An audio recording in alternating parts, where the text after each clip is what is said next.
अपनी सारी flights cancel करवा दीजिए 28 जनवरी से लेकर के 23 फरवरी के बीच में, क्योंकि नॉर्थ ईस्ट डायरेक्शन में उड़ने वाली फ़्लाइट होगी जो हादसे का शिकार हो जाएगी। और हादसे का शिकार होने वाली जो फ़्लाइट है संभवतः वो हो सकता है कि दिल्ली से नॉर्थ ईस्ट आप जा रहे हों या फिर दिल्ली से बिहार, झारखंड, बंगाल आप जा रहे हों, तो इस प्रकार की जो नॉर्थ ईस्ट डायरेक्शन में जाने वाली फ़्लाइट है वो क्रैश हो सकती है। तो जितने भी आपके टिकट्स हों, चाहे इंटरनेशनल आपने सिंगापुर, मलेशिया आदि, थाईलैंड आदि का अगर टिकट करवा रखा है तो वो भी आप लोग कैंसिल करवा दें और अपने फैमिली ग्रुप्स में आप जा करके अलर्ट कर दें सभी को, अपने फैमिली ग्रुप में पूरा शेयर करके इसे अलर्ट करें ताकि आपकी जान बच जाए और मासूम लोगों की जान उसमें ना जाए। क्योंकि कहते हैं ना कि कुछ घटनाएं अकाट्य होती हैं। अब उसमें ही कुछ लोग ऐसा कहें कि नहीं मैं नहीं मानता, तो हो सकता है कि वहाँ पे न दृष्टिपूर्वक न श्रूयते हेममयी कुरंगी तथापि तृष्णा रघुनंदन से विनाश काले विपरीत बुद्धि।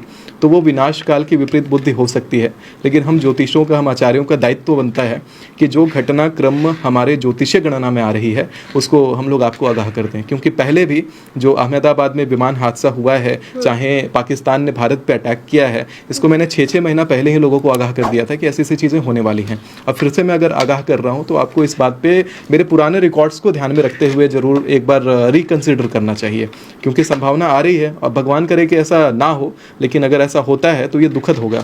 तो इसलिए आप इससे बचें और सभी को अलर्ट करके रखें। और साथ में सुप्रीम कोर्ट द्वारा धार्मिक मुद्दों पर कुछ फैसले आएंगे जिसको लेकर के जनता में बहुत बड़ा आक्रोश होगा। तो जैसा हमने किसान आंदोलन देखा था, उसी प्रकार का एक बड़ा आंदोलन देश में ट्रिगर होने का पूर्ण संभावना बनता है, यही 20 दिसंबर से लेकर के 28 जनवरी के बीच में।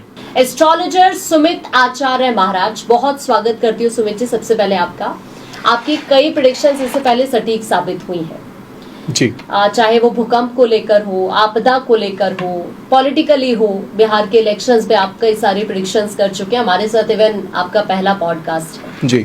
लेकिन इससे पहले जो मैंने और पॉडकास्ट देखे हैं उनमें कई भविष्यवाणी आपकी सच साबित हुई है। जो आपने कहा, जिस तारीख पर कहा, वो सच हुआ है जी। अच्छा, अभी आपको क्या लगता है देश की राजनीति में कुछ उथल पुथल होने वाली है क्या? कोई बड़े चेंज होने वाले हैं इस साल, अभी जो 4 महीने बचे हुए हैं? देखिए, मैंने 10 जुलाई को एक न्यूज़पेपर छपवाया था। मैंने उसमें कहा था कि 25 जुलाई से पहले हमारे केंद्र में केंद्र सरकार में बहुत बड़ा बदलाव आने वाला है। और वो बदलाव हुआ था कि 22 जुलाई को अचानक से जगदीप धनखड़ जी, हमारे देश के जो उपराष्ट्रपति हैं, उन्होंने अचानक से कहा कि मेरी तबीयत खराब है और उन्होंने रिज़ाइन दे दिया। इसी प्रकार का एक योग अभी मैंने उसी न्यूज़पेपर में छपवाया है, 10 जुलाई को ही छपवाया है कि आने वाला जो दिसंबर का महीना है, 20 दिसंबर से लेकर के 28 जनवरी, तो इस बीच में केंद्र में कैबिनेट मंत्रालय में फेरबदल होने वाला है। और साथ में सुप्रीम कोर्ट द्वारा धार्मिक मुद्दों पर कुछ फैसले आएंगे जिसको लेकर के जनता में बहुत बड़ा आक्रोश होगा। तो जैसा हमने किसान आंदोलन देखा था, उसी प्रकार का एक बड़ा आंदोलन देश में ट्रिगर होने का पूर्ण संभावना बनता है, यही 20 दिसंबर से लेकर के 28 जनवरी के बीच में। और अभी भी बिहार में हम देख रहे हैं कि SIR को लेकर राहुल गांधी काफी हंगामा भी कर रहे हैं। यानी इसी तरह के कुछ और आंदोलन या फिर कोई बड़ा आंदोलन हो सकता है आने वाला? ये बड़ा होगा, ये केंद्र सरकार से संबंधित होगा और बिहार वाला आंदोलन दूसरा है। बिहार में मैंने ये भी 10 जुलाई वाले न्यूज़पेपर में ही छपवाया है, इसका स्नैपशॉट डाल दीजिएगा रेफरेंस के लिए। तो ये बेसिकली क्या है कि मैंने इसमें लिखवाया है कि 22 अक्टूबर से लेकर के 20 नवंबर के बीच में उत्तर बिहार और उत्तर पूर्वी बिहार में सांप्रदायिक दंगे होने वाले हैं। और दंगे इस प्रकार के होंगे, हिंसक रूप के होंगे और वही कम्युनल वायलेंस जिसको कह सकते हैं पब्लिक के बीच में, वो चीज़ बिहार में होने वाली है। तो ये बड़े लेवल पे होगी। आप समझिए कि ये जो अभी समय की गति चल रही है, ये पॉलिटिकल जो समय चल रहा है अभी कि ये बीजेपी के खिलाफ और ये कांग्रेस और बीजेपी वाले जो मुद्दे चल रहे हैं, लगता है कहीं ना कहीं से ये ताने बाने वो कसे जा रहे हैं, वो प्रकृति का खेल। जो जैसे जैसे वो समय नज़दीक आ रहा है, ये ताने बाने कसे जा रहे हैं। और वही देखेंगे कि 22 अक्टूबर से 20 नवंबर आते आते ये जो चीज़ है, मतलब 22 अक्टूबर से 21 अक्टूबर नहीं होगा और 20 नवंबर से 21 नवंबर नहीं होगा। ये इसी फ्रेम में ही ये जो आक्रोश, जन आक्रोश है, वो ट्रिगर होने वाला है बिहार में। अच्छा, अभी पश्चिम बंगाल के अंदर भी वैसे तो इलेक्शन होने वाले हैं। 2 बड़े राज्य हैं, एक तो बिहार है जी और एक पश्चिम बंगाल है जी। तो ये जो आप प्रेडिक्शंस बिहार को लेकर कर रहे हैं जी, तो क्या पश्चिम बंगाल में भी हम वैसी स्थिति देखने वाले हैं? देखिए, पश्चिम बंगाल के लिए है अभी 24 अगस्त से लेकर के 21 सितंबर के बीच में बंगाल और बिहार के क्षेत्रीय विवाद गहराएंगे। इस प्रकार से मैंने प्रॉपर वो 10 जुलाई वाले न्यूज़पेपर में ये स्टेटमेंट मैंने छपवा रखा था पहले ही। तो ये भी स्थितियां जो है वो बंगाल में इस प्रकार से देखने के लिए मिलेंगी। ओके जी। अब एक बार हम ग्लोबली मैं आपसे समझना चाहूंगी, क्योंकि अभी क्या है ना कि अमेरिका के साथ हमारे रिलेशंस अच्छे नहीं चल रहे हैं जी। तो अभी आने वाले वक्त में आपको क्या लगता है अमेरिका के साथ हमारे रिलेशंस कैसे रहने वाले हैं? क्योंकि डोनाल्ड ट्रंप ने अभी जिस तरह से टैरिफ इतना ज्यादा लगा दिया है जी।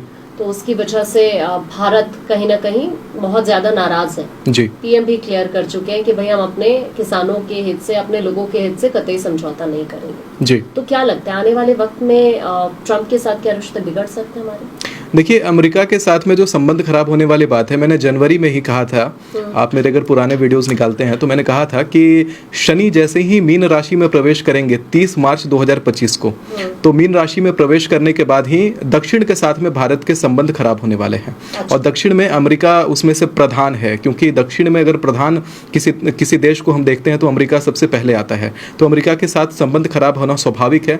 30 मार्च के बाद ही ये संबंध खराब होने की स्थितियां बनी हैं।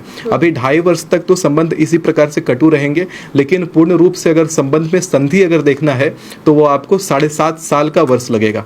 यानी 7.5 साल तक भारत के संबंध अमेरिका के साथ इसी प्रकार से रहने वाले हैं। अच्छा, एक खटास मिठास इसी तरह से नोक-झोंक, मिठास तो कम लेकिन खटास अधिक रहेगा 7.5 साल तक।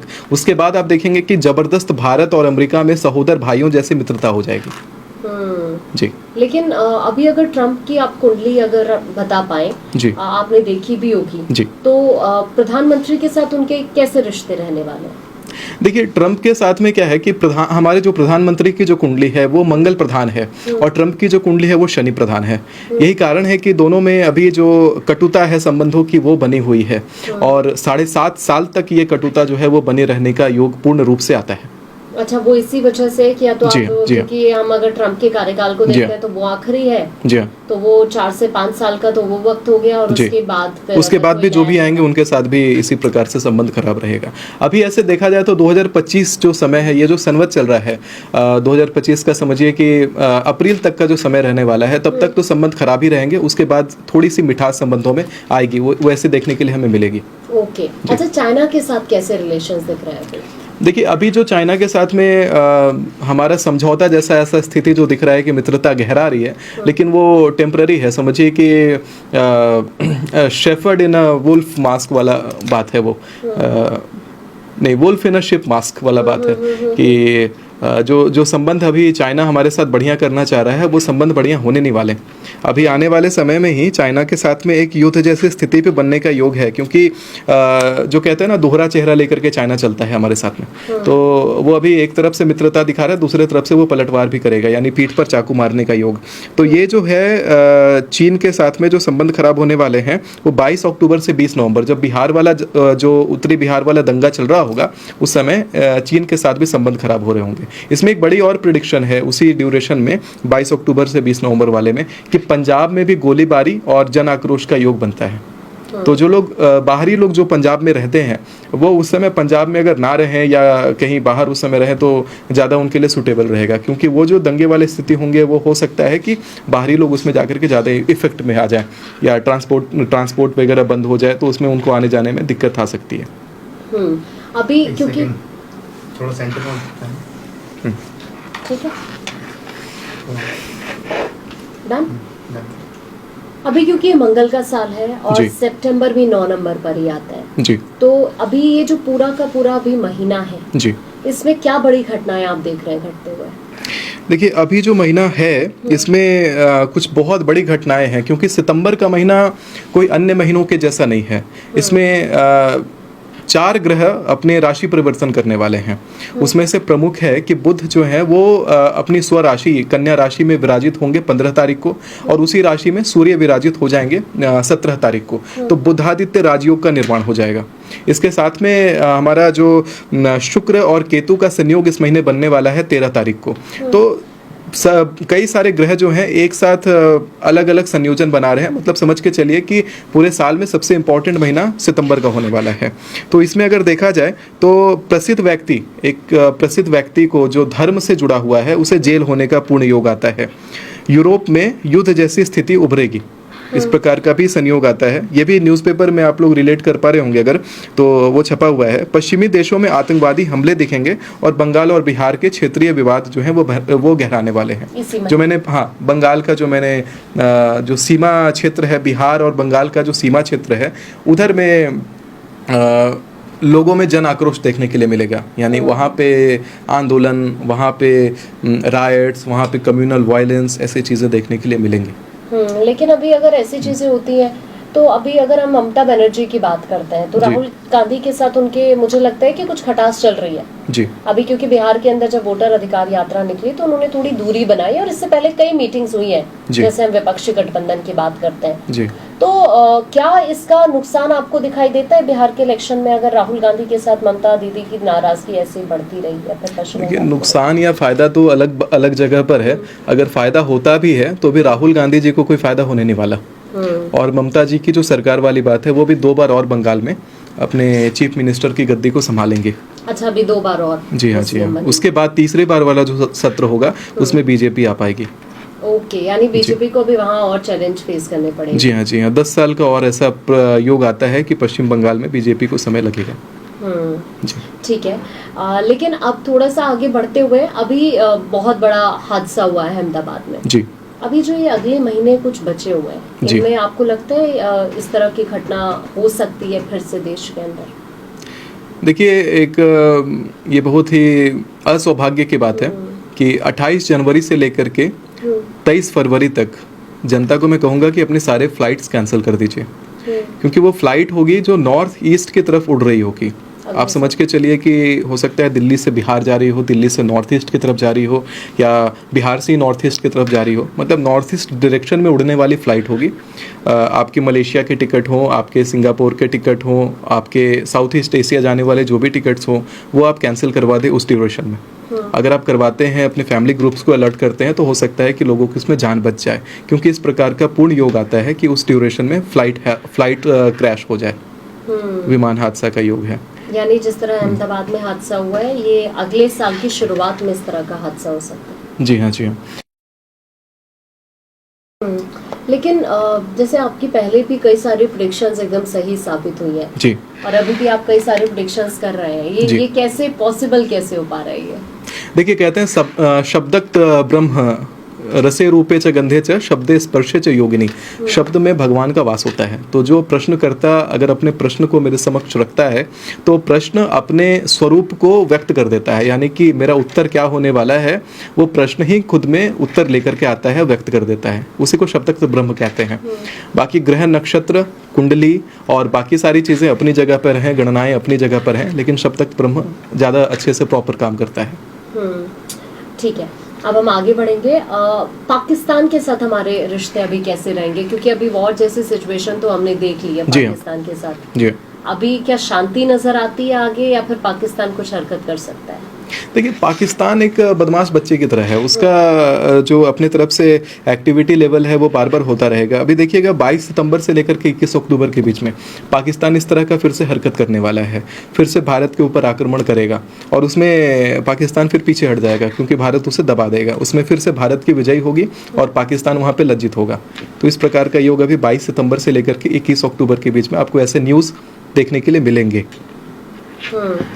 लेकिन अच्छा, वापस से पाकिस्तान इस बिल्कुल हिमाकत करेगा आने वाले वक्त में।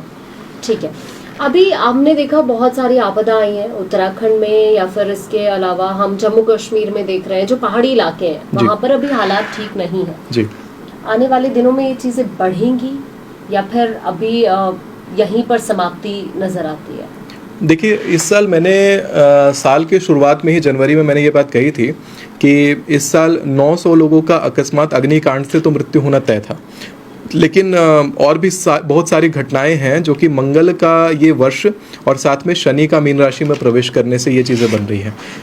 मैं आपको बताता हूँ कि एक बार और ऐसी चीज़ होने की संभावना पूर्ण रूप से बनती है, और वो है 21 नवंबर से लेकर के 19 दिसंबर के बीच में भूस्खलन होने वाला है उत्तरी भारत में। वो भूस्खलन जो होगा वो बड़े लेवल पे फिर से होने वाला है। उत्तरी भारत में आपका उत्तराखंड है, हिमाचल है, तो ये दो राज्यों में पूर्ण चांस है कि वहाँ पे भूस्खलन होगा और बड़े लेवल पे होगा।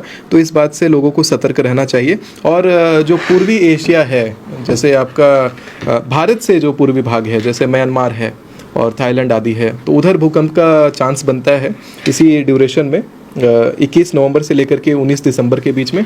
और साथ में जो चाइना वाला भाग है वहाँ पर भी 21 नवंबर से 19 दिसंबर के बीच में, जो प्रॉपर कह सकते हैं ईस्ट एशिया है, वहाँ पर भूकंप आएगा और बड़ा शक्तिशाली भूकंप होगा। उसमें भी जनमाल की हानि बड़े लेवल पे होने वाली है। यानी अगले जो ये कुछ महीने बहुत प्रेशियस रहने वाले। जी हाँ, मैंने कहा है कि सितंबर का महीना और सितंबर के बाद के महीने कैलेंडर में बाकी महीनों से बड़े अलग हैं।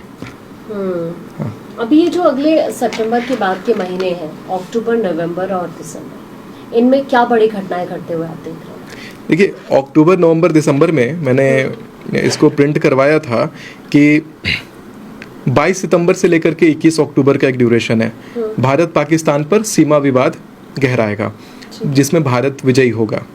देश भर में जनता का बड़ा प्रदर्शन देखने के लिए मिलेगा, आंदोलन देखने के लिए मिलेगा। और बंगाल की खाड़ी में शक्तिशाली चक्रवात आएगा 22 सितंबर से 21 अक्टूबर में। फिर 22 अक्टूबर से लेकर के 20 नवंबर के बीच में भारत और चीन सीमा पर टकराव की आशंका है और पंजाब में गोलाबारी और स्थानीय विवाद, उत्तर बिहार में दंगे और सांप्रदायिक तनाव। तो ये 22 अक्टूबर से 20 नवंबर का है। 21 नवंबर से 19 दिसंबर में देखा जाए तो आता है कि पश्चिमी देश में प्रसिद्ध व्यक्ति को पर जानलेवा हमला होगा। उत्तर भारत के पहाड़ी राज्य में भूस्खलन, जो मैंने बताया हिमाचल और उत्तराखंड, ये दोनों जगहों पर भूस्खलन होगा। ये मैं नहीं कह रहा कि एक जगह पर, किसी एक राज्य हिमाचल या उत्तराखंड नहीं, हिमाचल में भी होगा, उत्तराखंड में भी होगा ये भूस्खलन का। ये दोनों राज्य पूर्ण योग में आते हैं। 20 दिसंबर से लेकर के 28 जनवरी में केंद्र में कैबिनेट मिनिस्ट्री में फेरबदल हो जाएगा।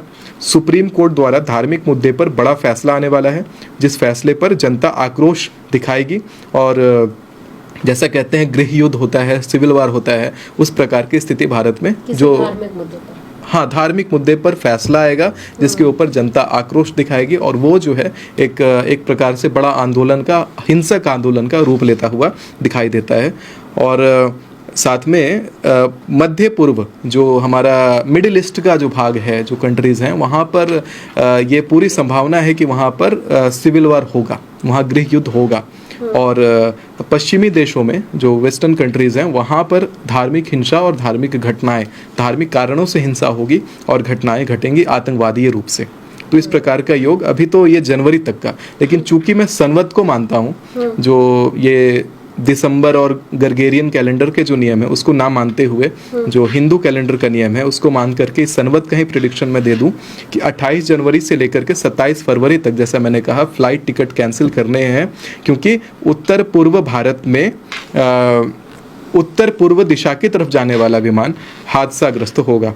28 फरवरी से 21 मार्च के बीच में देश भर में व्यापक जन आंदोलन देखने के लिए मिलेगा।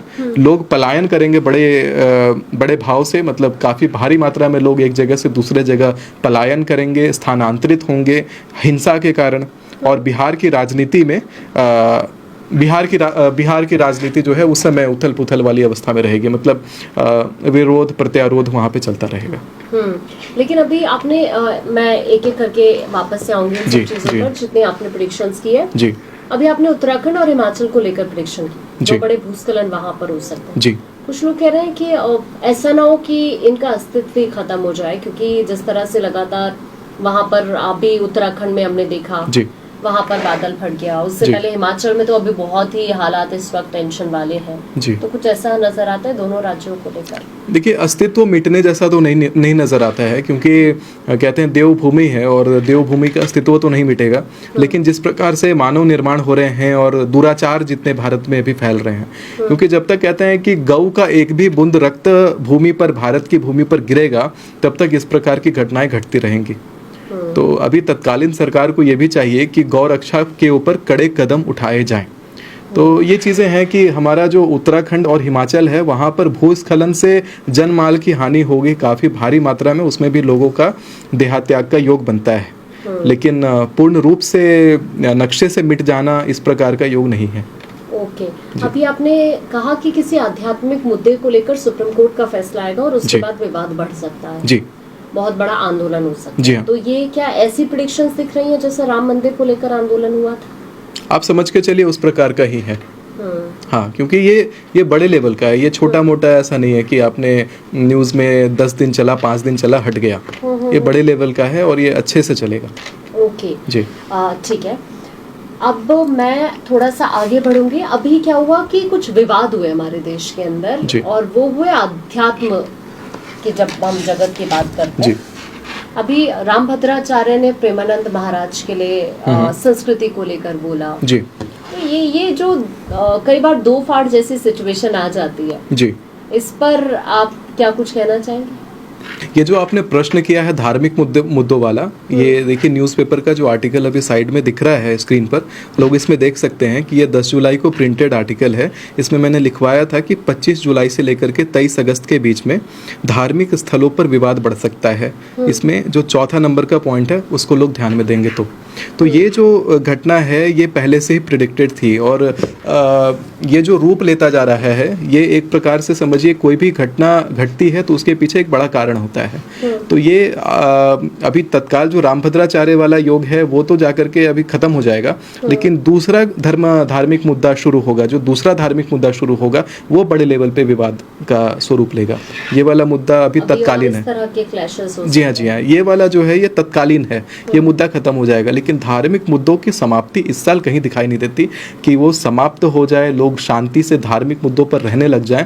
ये जो मठ के जो आचार्य हैं और बड़े लेवल के जो आचार्य हैं, जो समझ के चलिए शंकराचार्य लेवल के जो लोग हैं, प्रेमानंद जी लेवल के जो लोग हैं, उनके बीच के मतभेद जो है वो साल भर चलते रहेंगे। इस प्रकार से हमें देखने के लिए मिलेगा, क्योंकि छोटे छोटे संतों के बीच में टकराव चलते रहते हैं, वो एक आम बात है। लेकिन बड़े लेवल के, क्योंकि पूरा भारत के जन समुदाय को जो संभाल रहे हैं, धार्मिक मुद्दों को जो संभाल रहे हैं, उस प्रकार के संतों में टकराव होना एक आम बात नहीं है। और इस साल ये सारी चीज़ें भी देखने के लिए मिलेंगी, क्योंकि भारत का जो धार्मिक पक्ष है वो इस साल कमज़ोर है। आपने अभी जो मैंने अभी देखा रिसेंट, आपने एक और प्रेडिक्शन की कि एक प्रसिद्ध व्यक्ति भी जेल जा सकता है। जी, तो वो क्या पॉलिटिकली हो सकता है या फिर संत समाज से कोई हो सकता है? ये संत समाज से होने की आशंका ज़्यादा है। अच्छा जी, ठीक है। अभी चीन में और मंगोलिया में आपने जो मैं देख पा रही हूँ कुछ प्रेडिक्शंस की है कि बड़े पैमाने पर भूकंप की यहाँ पर संभावना। ये पुरानी है, ये 25 जुलाई वाली है। अच्छा, ये ऑलरेडी हो चुका है? जी, ये हो चुका है। ओके। जो 5 अगस्त जो 29 जुलाई को जो भूकंप आया था रशिया और चाइना में, जहाँ पे सुनामी तक हमें देखने के लिए मिली थी, ये उन प्रांतों का है। तो अभी आने वाले वक्त में ऐसा इस तरह की कुछ घटना भारत के अंदर भी हो सकती है? देखिए, भारत कुछ झटके झेलेगा, लेकिन भारत में इस प्रकार का बड़ा भूकंप देखने के लिए इस साल नहीं मिलता है, इस संवत में ही नहीं मिलता। मतलब अगले साल के अप्रैल तक आप सेफ हैं। थोड़ा मोड़ा भूकंप आने का ऐसा डर है, थोड़ा मोड़ा, लेकिन उसमें जन माल की हानि नहीं होगी। इस प्रकार का योग आता है। जैसे कई सारे जगहों पे मैंने ज्योतिषाचार्यों का ऐसा सुना था कि दिल्ली में, गुड़गांव में बहुत बड़े लेवल पे भूकंप आएगा इस साल और बहुत लोग मरने वाले हैं। इस प्रकार का कोई योग दिखाई नहीं पड़ता है, तो आप लोग निश्चिंत रह सकते हैं। क्योंकि कई लोगों में पैनिक की स्थिति बनी थी कि क्या जो लोग बाहर से आकर के यहाँ पे रहते हैं, फ्लैट्स में रहते हैं, तो क्या वो लोग अभी अपने अपने घर पे चले जाएं, किस महीने में जाएं। तो लोग थोड़ा सा पैनिक थे, डरे हुए थे। तो इस प्रकार का डरने का योग अभी भारत में नहीं है, लेकिन जो डरने वाला योग है वो ईस्टर्न एशिया में है, जो चाइना का साइड है उधर है, थाईलैंड में है, मलेशिया में है। और वो भी डेट मैंने बताया है कि 24 अगस्त से लेकर के, नहीं, ये जो डेट मैंने बताया है वो है 21 नवंबर से लेकर के 19 दिसंबर, 21 नवंबर से लेकर के 19 दिसंबर तक ही ये भूकंप वाले जो योग आते हैं ये आते हैं। और इसका भारत पर असर नहीं, भारत में असर नहीं होगा, लेकिन चाइना में और जो ईस्टर्न एशिया के कंट्रीज हैं वहाँ पे बड़ा लेवल पे असर देखने के लिए मिलेगा। अच्छा, ओके। अगर अब भारत की इकोनॉमी की हम बात करें, क्योंकि अभी हम 4th नंबर पर तो आ चुके हैं जी, आने वाले टाइम में आपको दिखती है भारत की ग्रोथ किस तरह की हो सकती है? देखिए, भारत का जो कुंडली निर्माण हुआ था तो उस कुंडली निर्माण में इस प्रकार से आता है कि भारत हर बार उथल पुथल देखता रहेगा, क्योंकि भारत के कुंडली में पूर्ण काल सर्पदोष उपस्थित है, वो भी लग्न भाव में ही। और काल सर्पदोष का जैसा मैंने आपको प्रभाव बताया कि व्यक्ति को फर्श से अर्श तक उठाएगा और अर्श से फर्श तक उसको गिरा देगा, तो इस प्रकार का प्रभाव होता है, यानी up and down sine wave के जैसा। तो अभी भारत उठने के कगार में है, तो भारत अभी आगे तक बिल्कुल उठता जाएगा, इसको अभी कोई रोकेगा नहीं।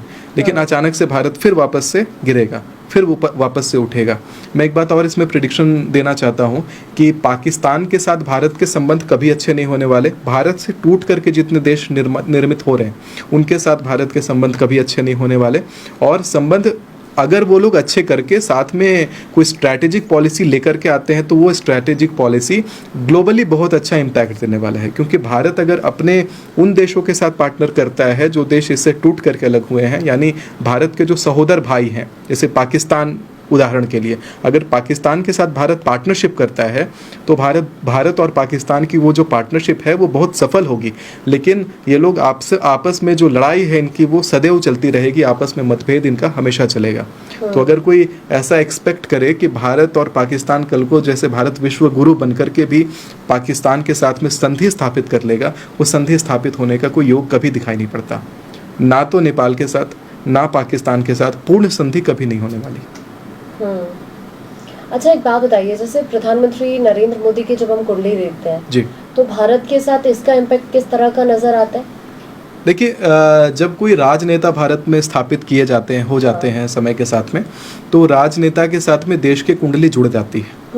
और ये कारण है कि मोदी जी की कुंडली में जो परिवर्तन आएंगे, जिन देशों के साथ उनके संबंध, जो राशि जिस दिशाओं में केंद्रित कर रहे हैं अपने फलों को, तो उन देशों के साथ में भारत के संबंध गड़बड़ाएंगे, चाहे अच्छे होंगे, वो मोदी जी की कुंडली से पूर्ण रूप से रिफ्लेक्ट होता है। तो जैसा मैंने बताया कि अभी मोदी जी की कुंडली का स्वर्णिम काल है, फिर से उनका जो ये 76वां समय आएगा, जन्मदिन आएगा, तो उसके बाद वाला जो काल है वो भी बड़ा ही स्वर्णिम रहने वाला है।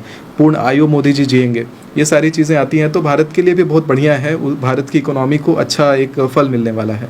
आगे बढ़ेंगे, अब बात करते हैं शेयर मार्केट की, क्योंकि इस बार तो हमने देखा बहुत ज्यादा उथल पुथल शेयर मार्केट में हो रहा है अभी जी। और जो इन्वेस्टर्स हैं उनके अंदर भी टेंशन तो जरूर है, हालांकि लोग ये जरूर कहते हैं कि आप इसी टाइम इन्वेस्ट करिए, बढ़िया टाइम है जी। लेकिन आने वाले टाइम में आपकी प्रेडिक्शंस क्या कह रही हैं शेयर मार्केट को लेकर? देखिए, ये जो 2025 का समय है ये अपने आप में बड़ा अनसर्टेन है, और चूंकि ये जो वर्ष है ये थोड़ी विपरीत राशियों से प्रभावित है, क्योंकि शेयर मार्केट में तब हाथ लगाना ज़्यादा सुटेबल रहेगा जब हमारा शनि हमारे कंट्रोल में है, और शनि अगले 7.5 साल तक कंट्रोल में नहीं रहने वाला। बेसिकली क्या है कि जिन लोगों की कुंडली, ये डिपेंड करेगा, कुंडली टू कुंडली ये वैरी करने वाली चीज़ है, क्योंकि शनि अभी मीन राशि में गोचर कर रहे हैं, और मीन राशि में शनि का प्रभाव बढ़िया नहीं होता, वो बृहस्पति को भी जाकर के ग्रसित करते हैं। तो जिन लोगों की राशि बृहस्पति संबंधित हैं, जैसे कि धनु राशि वाले लोग हैं, मीन राशि वाले लोग हैं, चाहे तो कर्क राशि वाले लोग भी हैं, तो उनको भी शेयर मार्केट में हाथ नहीं डालना चाहिए। साथ में कुंभ राशि वाले, तुला राशि वाले भी अभी शेयर मार्केट में हाथ ना डालें। डालेंगे कौन? तो बुध संबंधित मिथुन राशि वाले डालेंगे, कन्या राशि वाले हाथ डालेंगे, आपके वृषभ राशि वाले हाथ डालेंगे शेयर मार्केट में, तो उनको लाभ होगा। इसके साथ ही आप वृश्चिक राशि वाले भी अगर शेयर मार्केट में ट्राई करते हैं तो उनको भी लाभ होगा, मकर राशि वालों को भी लाभ होगा। तो जिन राशियों को मैंने वर्जित कहा वो राशियां वर्जित रहेंगी, जिन राशियों को मैंने कहा कि आप शेयर मार्केट में ट्राई कीजिए तो आपको फ़ायदा होगा तो होगा। इसमें ही अभी एक अकस्मात अचानक से धन प्राप्ति का योग आता है जब मंगल अपने चित्रा नक्षत्र में प्रवेश करेगा। चित्रा नक्षत्र में अभी 3 सितंबर को प्रवेश कर जाएगा। तो जिन लोगों की वृश्चिक राशि है, मकर राशि है, वो लोग अगर शेयर मार्केट से संबंधित कुछ ट्राई करते हैं तो उनको अकस्मात अचानक से धन लाभ प्राप्त होगा। ये जो योग है अभी आने वाले 23 सितंबर तक रहने वाला है। तो इस बीच में आप कोई नया व्यापार शुरू करते हैं या फिर आप अगर इन्फ्लुएंसर हैं तो इससे संबंधित काम कर रहे हैं तो आपको लाभ देखने के लिए मिलेगा। अगर मेष राशि वाले इन्फ्लुएंसर हैं तो उनको भी लाभ देखने के लिए मिलेगा। इसके साथ में जो मेष राशि वाले लोग हैं उनको थोड़ी सी सतर्कता भी इस बात पे रखनी है कि आपके ऊपर लोग षड्यंत्र रचेंगे नाना प्रकार का। ये जो महीना है, अगला महीना है, ये जो 2 महीने हैं, अक्टूबर और सितंबर, तो इसमें मेष को, वृश्चिक को और मकर राशि वालों को षड्यंत्रों का, ऑफिस पॉलिटिक्स का और जनता के द्वारा पॉलिटिक्स का सामना करना पड़ सकता है, अपयश का सामना करना पड़ सकता है। होगा क्या कि लोग आपसे कुछ बातें बुलवाएंगे, उगलवाने की कोशिश करेंगे और उस बीच आप देखेंगे कि उनके फ़ोन में रिकॉर्डिंग चालू मिलेगा आपको। तो वो आपकी बातें रिकॉर्ड कर रहे होंगे चुपके से या किसी को सुना रहे होंगे कॉन्फ्रेंस कॉल पे लेकर के। तो जो भी आप अपने निजी बात अगर कहीं कर रहे हैं तो वहाँ सतर्कता आपको रखनी है। और जहाँ तक बात रही, मैंने बताया कि मीडिया लाइन से रिलेटेड अगर आप हैं या फिर अगर आप मेटल से रिलेटेड काम करते हैं या फिर आप किसी भी तरीके से इलेक्ट्रॉनिक जैसे फाइनेंस डिपार्टमेंट में अगर आप हैं तो आपको बड़ा लाभ होगा। लेकिन वहीं अगर जो लोग डेयरी इंडस्ट्री में है, गारमेंट की इंडस्ट्री में है, उनके लिए बड़ा लॉस का समय है। तो इस प्रकार की इकोनॉमी रहेगी। ये अलग अलग राशियों के अनुसार ये प्रभावित होने वाली है इस बार की जो भविष्यवाणी है। ओके, यानी अभी कुछ टाइम और ये वक्त इसी तरह से रहेगा क्या? हाँ, अभी तो 2 महीने का तो मैंने बताया कि इस प्रकार से इन राशियों को निवेश करना है, इनको नहीं करना है।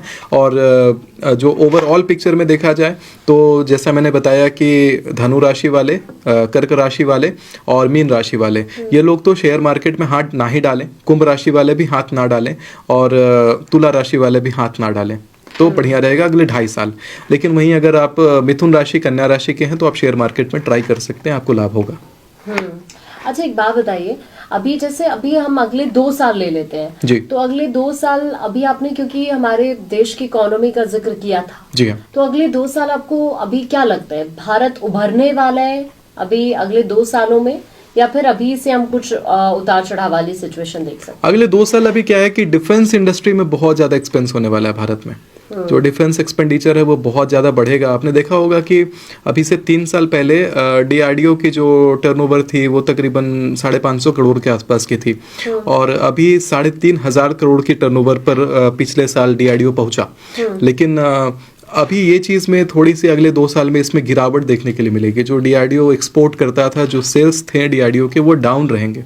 तो ऑब्वियस है कि रक्षा उद्योग जो है भारत का वो थोड़ा सा कमज़ोर पड़ता हुआ दिखाई पड़ता है।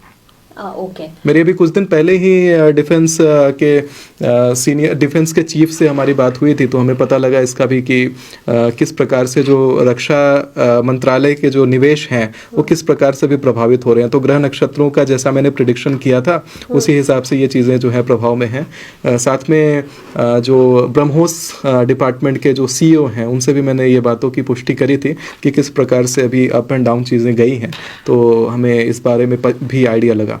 ओके, ठीक है। अब हम भारत की छवि की भी बात कर लेते हैं, पोजीशनिंग की भारत की, क्योंकि अभी क्या है ना कि मतलब एक नए भारत की हम बात करते हैं और फिर वैसी तस्वीरें भी दिखती हैं जब PM मोदी जाते हैं अलग अलग कंट्रीज की विजिट पर। तो अभी आपको क्या लगता है भारत की छवि किस तरह की रहने वाली है, और क्या इंटरनेशनल पॉलिटिक्स की अगर हम बात करते हैं तो उसमें आप भारत की छवि को किस तरह से देखते हैं? देखिए, भारत अभी एक ओवरऑल ब्रॉडर पिक्चर पे देखा जाए तो उभर रहा है। उसकी छवि सुंदर होती दिखाई पड़ती है ब्रॉडर पिक्चर पे, लेकिन एक शॉर्ट फ्रैगमेंट में देखा जाए कि जो इमीडिएट इम्पैक्ट है भारत का, तो वो छवि कहीं ना कहीं से अभी अगले 1.5 साल तक खराब होती हुई दिखाई पड़ती है। उसमें कहीं ना कहीं लोगों का सिविक सेंस थोड़ा सा वहाँ पे सामने आता है, क्योंकि केवल राजनेता ही भारत की छवि नहीं सुधारते हैं, लोग भी सुधारते हैं। तो लोगों को इसके ऊपर ज़्यादा थोड़ा सा काम करना चाहिए, और राजनेता हमारे बड़ा बढ़िया काम कर रहे हैं। उसमें जैसा मैंने बोला कि ब्रॉडर पिक्चर पर भारत का डेवलपमेंट जो है वो दुनिया के सामने दिखेगा, वो दुनिया के सामने आएगा। और इसके पीछे का भी कारण है कि जो मंगल है और जो शनि है, तो इसके बीच का जो अभी मित्रता, इसके बीच में अभी जो मित्रता स्थापित हुई है अभी ग्रहों के गोचर होने से, तो वो मित्रता जो है वो कहीं ना कहीं से एक अच्छा प्रभाव देती हुई दिखाई देती है अगले 5 साल तक। तो इसमें एक ब्रॉडर पिक्चर पे भारत एक अच्छा इमेज छोड़ने वाला है। वैसे तो आपने अभी कहा था कि आतंकवाद, यानी अगर हम पाकिस्तान की बात करते हैं तो वहां से हमें फिर से धोखा मिल सकता है, लेकिन जीत भारत की होगी अगर पाकिस्तान ऐसा करता है, अगर आपकी ये प्रेडिक्शन सटीक बैठती है। लेकिन एक बात बताइए, पाकिस्तान के अलावा क्या किसी और कंट्री से भी हमें खतरा दिखता है क्या आतंकवाद को लेकर, या फिर हमारे देश की आंतरिक सुरक्षा को लेकर? अभी केवल पाकिस्तान और चाइना, ये 2 कंट्रीज हैं जिससे भारत को भी खतरा है इस प्रकार का, क्योंकि वो लोग ऐसी चीज़ों को भारत में फंड करेंगे, ऐसी घटनाओं को वो अपनी तरफ से फंड करेंगे और ट्रिगर करेंगे जो भारत में जो जन समुदाय है उनको हानि पहुंचाएगी। तो ये कई बार देखने के लिए मिलेगा। अभी आपने देखा होगा कि 3 टेररिस्ट गिरफ्तार हुए हैं अच्छे खासे विस्फोटक सामग्रियों के साथ में। तो ये सारी चीज़ें अभी भी देखिए वो लोग अपनी तरफ से ही पहल करते हैं। बिल्कुल। एक बार बिहार के और पश्चिम बंगाल के इलेक्शन पे थोड़ा सा और लेती हूँ आपसे। ठीक। बिहार के और पश्चिम बंगाल में दोनों में चुनाव होने जा रहे हैं। आपकी प्रेडिक्शंस क्या कह रही है बिहार को लेकर? क्या लग रहा है कि इस बार एनडीए की ही जीत यहाँ पर पक्की है, या फिर पश्चिम बंगाल की अगर हम बात करें? हालांकि वैसे तो आपने अभी क्लियर किया ही कि सीएम ममता बनर्जी ही रहेंगी, लेकिन बीजेपी के लिहाज से कैसी दिखती है आपको वहां पर अभी तस्वीर? देखिए, बीजेपी ने पिछले बार जितनी सीटें ली थी पश्चिम बंगाल में उससे अधिक सीटें, लगभग 149 के आसपास सीटों की संभावना बंगाल में बनती है आने की। अच्छा। जी हाँ, मतलब 145 से लेकर के 155 सीटों का इस बार लाइनेज आया है। पिछले बार 100 से भी कम सीटें थी बंगाल के बीजेपी के बंगाल में, लेकिन इस बार की सीटें ज़्यादा होंगी। इसके साथ ही बिहार चुनाव का देखा जाए तो इस बार बिहार चुनाव में बहुत बड़े बदलाव आने वाले हैं। जैसे चीफ मिनिस्टर को लेकर के, और जो चेहरे लोग समझ रहे हैं कि वहाँ पे चीफ मिनिस्टर के रूप में लोग दिखाई देंगे, तो वो चीज़ों में बड़ी बदलाव होते हुए दिखाई पड़ती है। अच्छा, मतलब आपको लग रहा है कि कोई नया फेज भी आ सकता है अभी तो, क्योंकि नीतीश कुमार है वहां पर बिहार के अंदर? देखिए, नीतीश कुमार का इस बार का चीफ मिनिस्टर बनने का योग नहीं दिखाई पड़ता है। क्या है कि नीतीश जी ने बहुत बढ़िया परफॉर्म किया बिहार में, काफ़ी डेवलपमेंट हुआ, रोड अच्छा हो गया बिहार का, लेकिन इस बार के उनके जो ग्रह नक्षत्र हैं वो उनका साथ देते हुए दिखाई नहीं पड़ते हैं। तो संभावना है कि नीतीश कुमार इस बार चीफ मिनिस्टर बिहार के नहीं रहेंगे। जी। तो कोई नया चेहरा, कोई युवा चेहरा भी यहाँ पर हो सकता है? सम्राट चौधरी की तरफ कुंडली ज्यादा इशारा करती है। सम्राट चौधरी के कुंडली में उस प्रकार के राजयोग बनते हुए दिखाई पड़ते हैं कि वो बिहार के चीफ मिनिस्टर की गद्दी को संभाले। और चिराग पासवान? चिराग पासवान के लिए एक अच्छे नेता हैं और एक युवा, एनर्जेटिक युवा हैं, उनकी वाणी बड़ी स्पष्ट है, लेकिन जहाँ तक दिखाई पड़ता है अभी आने वाले समय में कि 30 वर्ष का समय उनको बिहार के चीफ मिनिस्टर बनने में लगेगा। बिहार के चीफ मिनिस्टर बनना उनके लिए तय है, लेकिन 30 वर्ष लगेगा। तो इस ड्यूरेशन में उनको और भी चीज़ों पर निवेश करना चाहिए, और भी क्षेत्र, जैसे खास करके धार्मिक गतिविधि बिहार में जिस प्रकार की है, धार्मिक स्थिति है, धर्मांतरण की स्थिति है, उन धर्मांतरण की स्थितियों पर वो काम करे तो जाकर के ज़्यादा सुधार आएगा। जी, बिहार के अंदर। जी हाँ। लेकिन केंद्र में तो अभी मुझे लगता है कि अच्छी खासी छवि उनकी है। जी। तो यहाँ पे हम कह सकते हैं कि यहाँ उनको प्रमोशन मिल सकता है, लेकिन बिहार में हम कह सकते हैं कि वहाँ पर दिक्कतें जरूर उन्हें हो सकती है। राइट? जी हाँ, जी हाँ। बिहार का चीफ मिनिस्टर बनने के लिए निवेश कम करें, कहीं और निवेश ज्यादा करें। केंद्र के लिए अगर उनका मन है तो केंद्र के लिए निवेश कर सकते हैं, लेकिन बिहार के लिए अभी अच्छा दिखाई नहीं पड़ता है। अच्छा, कुछ लोग फिर बिलीव नहीं करते आपकी इन बातों पर। अभी आपने भले ही बताया भी और आपने दिखाया भी कि आपकी कौन कौन सी प्रेडिक्शन सही साबित हुई है जी, लेकिन बहुत सारे लोग हैं वो कहते हैं हम क्यों माने ये सारी बातें। ऐसे थोड़ी ना लोग कह देते हैं कि अगर इतनी ही सच हो जाती तो फिर देश की तो छवि या देश की तो तस्वीर ही बदल जाती। जी, देखिए ये जो चीज़ें हैं, अभी आपने देखा होगा कि इस साल के शुरुआत में जब मैंने कहा था कि इस साल 900 लोग अग्निकांड से यानी आग में जल करके मृत्यु को प्राप्त करेंगे, तब भी लोगों को लगा था कि ऐसा कैसे संभव है, ये तो बहुत बड़ी बात है। और ऐसा पिछले 30-25 सालों में ऐसा देखने के लिए नहीं मिला था।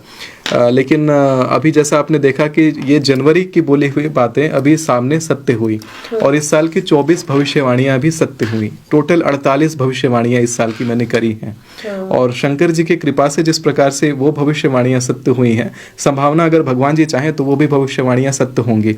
लेकिन मैं नहीं चाहता पर्सनली कि जो दुर्घटना वाली भविष्यवाणियां हैं उसके ऊपर ज़्यादा असर पड़े, या जनमाल की जितनी हानि होनी है उतनी हो, उतनी ना हो तो बढ़िया। लेकिन इसके साथ में मैं जनता को ये भी समझाना चाहूँगा कि जो ज्योतिषीय ज्ञान है वो अभी के विज्ञान से ज़्यादा परे है, क्योंकि जो लोग अभी विज्ञान में मानते हैं तो वो करते हैं कि ज्योतिष को और धर्म को पिछड़ा समझते हैं, उसको पीछे लेकर के चलते हैं। लेकिन मैं एक उदाहरण आपको देता हूँ, जैसे आपने बोला कि क्यों माने और ये काम भी करता है या नहीं, ऐसा लोगों के मन में बड़ा संशय आता होगा कि ज्योतिष का ज्ञान है, ये तुक्के पे चलता होगा, इसकी कैलकुलेशन का क्या प्रूव है, क्या प्रमाण है। तो मैं आपको बताता हूँ कि हमने हमेशा से ये सुना है कि शून्य का जो खोज है वो आर्यभट्ट ने किया अभी से 2000 साल पहले।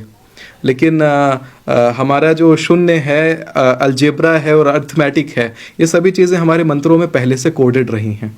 उदाहरण के रूप में हम लोग एक अग्निवास निकालते हैं। जब भी हमें हवन करना होता है तो हवन में अग्नि कहाँ पर उपस्थित है उसे हमें निकालना होता है। तो अग्निवास में हम निकालते हैं कि तिथिम च एव समन्वितम परम वार समन्वितम चतुर्थ भीषदि हरित भागम शेषम अग्निवास उच्यते। यहाँ पे जोड़ भी हो रहा है, यहाँ पे घटाव भी हो रहा है, यहाँ पे गुना भी हो रहा है और यहाँ पे 4 से भागा दिया जा रहा है। और भाग देने के बाद में यहाँ पर जो शेष फल बच रहा है वो शून्य के उपस्थिति के कारण बच रहा है। तो शून्य भी है, कैलकुलेशन भी है, अलजेब्रा भी है, ये सारी चीज़ें हमारे में।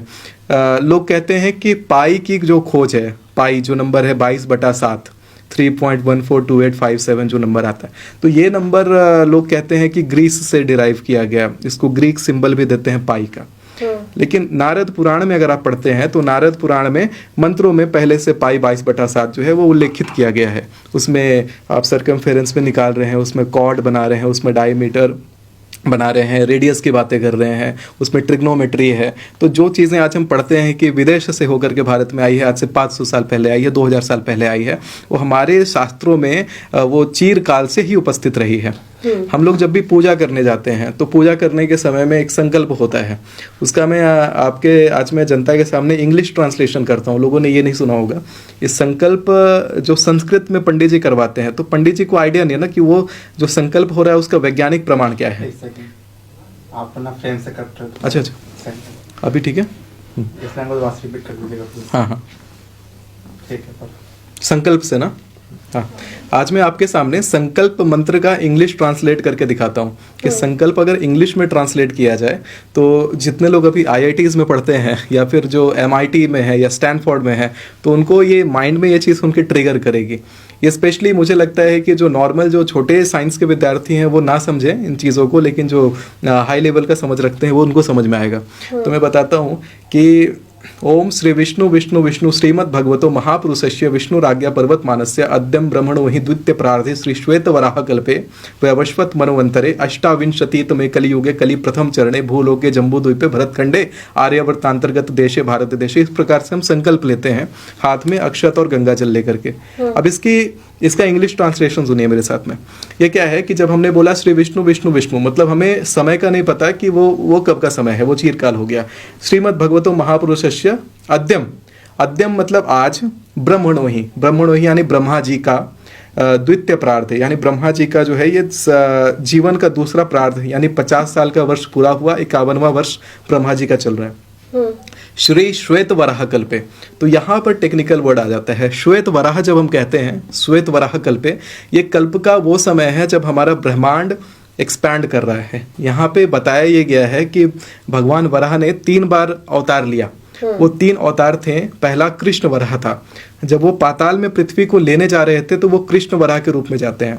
जब कोई चीज़ कृष्ण मतलब काला, काला मतलब सब कुछ अपने में संयोजित करना यानी सिकुड़ना, तो सिकुड़ते हुए ब्रह्मांड की अवस्था के बारे में बताया गया है कि ब्रह्मांड पहले सिकुड़ता हुआ गया और फिर आदि वराह बन जाते हैं। आदि वराह मतलब ना आदि है ना अंत है, ना आकार है ना कुछ, तो सिंगुलैरिटी कहते हैं उसको। और फिर वहां से वो फूटता है, बिग बैंग होता है। तो वहां से श्वेत वराह कल्पे, वो पूरा लाइट और पूरा एक्सपेंशन, और अभी भी कहते हैं कि वो पृथ्वी को, ब्रह्मांड को अपने सूंड पर उठा करके अभी बाहर निकल ही रहे हैं।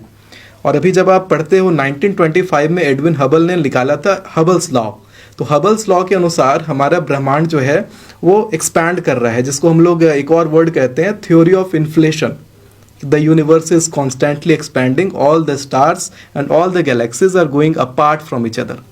तो इस प्रकार से ये चीज़ हमें मंत्र में हर रोज़ बताई जाती है कि हमारा ब्रह्मांड पुनरअपि जननम पुनरअपि मरणम के तरीके से चलता है, यानी साइनोसॉइडल वेव बनती है इसकी। साइन वेव जैसा पहले ऊपर जाएगा, फिर बिल्कुल नीचे, फिर नीचे, फिर ऊपर, इस प्रकार से ब्रह्मांड चलता है। तो ये हर रोज़ पूजा करने में हम इस बात को कहते हैं। उसके बाद फिर हम ब्रह्मांड के क्वांटाइज्ड कैलकुलेशन करते हैं, जो अभी हम लोग समय फ़ोन में देखते हैं कि अभी भारत में 8 बज रहा है तो यूएस में 8 बज कर सुबह हो रहा है, तो यूएस में 8 बज कर रात हो रहा होगा। तो ये चीज़ें जो है ये अलग अलग देश में बदल जा रही हैं। लेकिन अगर आप जो मैंने संकल्प मंत्र का कैलकुलेशन बोला, ये हर 10 सेकंड में चेंज हो जाता है। और ये ब्रह्मांड के किसी भी फेज में आप चले जाओ, या आज से 1000 साल पहले भी आप चले जाओ, तो आप जब ने अद्यम वाला जो आपने शब्द बोल करके जो आगे आपने बोला है, वो कभी भी हर जगह, हर ब्रह्मांड के हर प्लैनेट पे वही समय एग्जैक्टली वैसा ही चलेगा। क्योंकि हम लोग कहते हैं ना कि सूर्य तुला राशि स्थितो, चंद्र मकर राशि स्थितो, इस प्रकार से जो बातें कहते हैं उसमें भी हम लोग हर प्लैनेटरी पोजीशंस की बात करते हैं कि इस यूनिवर्स के इस स्टेटस में, यानी कि यूनिवर्स जब एक्सपैंड कर रहा था, श्वेत वराह कल्प था, उस स्टेटस में यूनिवर्स का सन जो है इस राशि से कोइंसिडेंट था, मून इस राशि से कोइंसिडेंट था। तो इस प्रकार की जो चीज़ें हम बताते हैं वो हमारे शास्त्रों में वर्णित है। तो इसलिए भी हमें मानना चाहिए। आप कभी पागल खाने जाओ, तो पागल खाने में जब फुल मून नाइट आता है, पूर्णिमा की चांद जब आती है, तो उस समय पागल खूब वहाँ पर शोर शराबा मचाते हैं, पूरा वहाँ पर विध्वंस मचाते रहते हैं। तो एक शब्द कहा गया वहाँ से ल्यूनैटिक, पागलों को इंग्लिश में ल्यूनैटिक कहते हैं। तो जब चंद्रमा धरती के निकट आता है, फुल मून नाइट आता है, तो उसमें आप देखेंगे कि समुद्र में ज्वार भाटा आता है, यानी समुद्र का जो जल है वो जलस्तर ऊपर की तरफ, कुएं का भी जल ऊपर की तरफ बढ़ जाता है। तो ब्रह्मांड का हर जल का कण उससे प्रभावित होता है। हमारे शरीर में 70 से अधिक प्रतिशत जल है, पानी है, वो पानी भी उससे पूरा प्रभावित होता है। इसीलिए अधिक लोग पागल भी पूनम की रात को होते हैं, और पागल खानों में जो पागल होते हैं वो भी पूनम की रात को ही शोर ज़्यादा मचाते हैं। तो अगर चंद्रमा इतना इम्पैक्ट कर रहा है, सूरज भी आप देखोगे कि दोपहर के समय में वेव्स हैं बहुत हाई टाइड पे चली जाती हैं, सूरज इम्पैक्ट कर रहा है। तो इसी प्रकार से जितने ग्रह हैं हमारी कुंडली में, हमारे सौर मंडल में, वो सभी हमारे जीवन को प्रभावित करती हैं। तो जो ज्योतिषीय गणना निकाली जाती है वो कोई तुक्का नहीं होती, उसके पीछे ग्रहों का ये बड़ा विस्तृत साइंस है, जिसको शायद समझने में आपको अभी जनरेशन्स लग जाए। क्योंकि 1925 में तो एडविन हबल ने लॉ निकाला, लेकिन हम अभी मंत्र जानते थे पहले से, आज के समय में उस मंत्र से उसको रिलेट कर पा रहे हैं, तब हमें समझ में आता है। लेकिन जब मुगलों ने, अंग्रेजों ने भारत पे शासन किया था, उस समय उन्होंने डिस्कार्ड कर दिया होता, किताबें हटा दो धार्मिक सारी, तब तो इन चीज़ों का कोई प्रमाण नहीं रहता। तो मैं ना जनता को एक बात और कहता हूँ कि अगर आपको समझ में नहीं आता कि धर्म में जो चीज़ें लिखी हैं उसके पीछे की साइंटिफिक प्रामाणिकता क्या है, क्योंकि संकल्प अभी मैंने एक विधि बताई कि वहाँ से पूजा शुरू हो रही है, लेकिन पूजा खत्म होते होते मैं आपको क्वांटम फिजिक्स पढ़ा दूंगा। तो ये जो साइंस है, अगर जैसे एक गवर्नमेंट स्कूल में या इंग्लिश मीडियम में मान के चलिए किसी अनपढ़ बच्चे की माँ है, या कोई एक अनपढ़ माँ है, उसने अपने बच्चे का एडमिशन करवाया इंग्लिश मीडियम स्कूल में, तो उसे तो नहीं पता ना कि अंदर जो अक्षर लिखे हैं इसका क्या काम है, या किताबों में क्या लिखा हुआ है, उसे तो बेकार ही लगेगा, कुछ समझ नहीं आएगा। लेकिन फिर भी वो उन किताबों को समेट करके संजो के बढ़िया से रखती है कि बच्चा जब बड़ा होगा या बच्चा आगे इसको पढ़ेगा तो उसका जो ज्ञान है वो बढ़ेगा। तो उसी प्रकार से हमें वही माँ के जैसा बनना है कि जो हमारा जो पौराणिक ज्ञान है उसे हम पढ़ें, और अगर समझ नहीं आता है तो कम से कम उसे अगली पीढ़ी के लिए बचा के रखें, क्योंकि सारी जो साइंस है वो उसी में कोडेड है। जैसा मैंने बताया कि हमारे साइंस का यूरोपियंस ने, अंग्रेज़ों ने कितना फ़ायदा उठाया कि हमारे अलजेब्रा, हमारी अर्थमेटिक, हमारे साइंस, हमारे कैलकुलेशन वो उठा के पेटेंट करके हमारे पास लाते हैं। और अभी भी हम बड़े गर्व से कहते हैं कि the pi letter was discovered in Greece and we are just studying it and using it in so many applications. हम लोग पढ़ते हैं कि west has given us scientific knowledge, but जितने टेम्पल्स की धरोहर हमारे पास है वो वेस्ट में कहीं दिखाई नहीं पड़ती है। हमारे अभी जो खंडहर हैं वो भी वेस्ट के जो अभी इमारतें, और वहाँ से जो सिविल इंजीनियरिंग के जो साइंसेस आती हैं वो कहीं से भी उन चीज़ों के बराबर में भी अभी खड़ी नहीं हो पाती। तो उस तरह की उन्नत सभ्यता हमारी रही है, लेकिन हमने क्या किया, उसको डिस्कार्ड कर दिया। एक उदाहरण मैं और आपको देता हूँ। विवाह लोग करते हैं, तो विवाह में आपने देखा होगा कि रात के समय विवाह किया जाता है। तो रात में लोगों ने ये भी अपने मन में भ्रांति बना ली कि मुगलों के डर से हिंदुओं ने रात में विवाह करना शुरू कर दिया कि उनकी कन्याओं का हरण करके मुगल ले जाएंगे। तो आपने भी सुना होगा ऐसा कुछ कि रात में विवाह होता है, तो ऐसा खूब फेसबुक पर खूब ऐसा आता है कि डर से कर रहे हैं, लेकिन हिंदू कभी डरने वाले नहीं थे।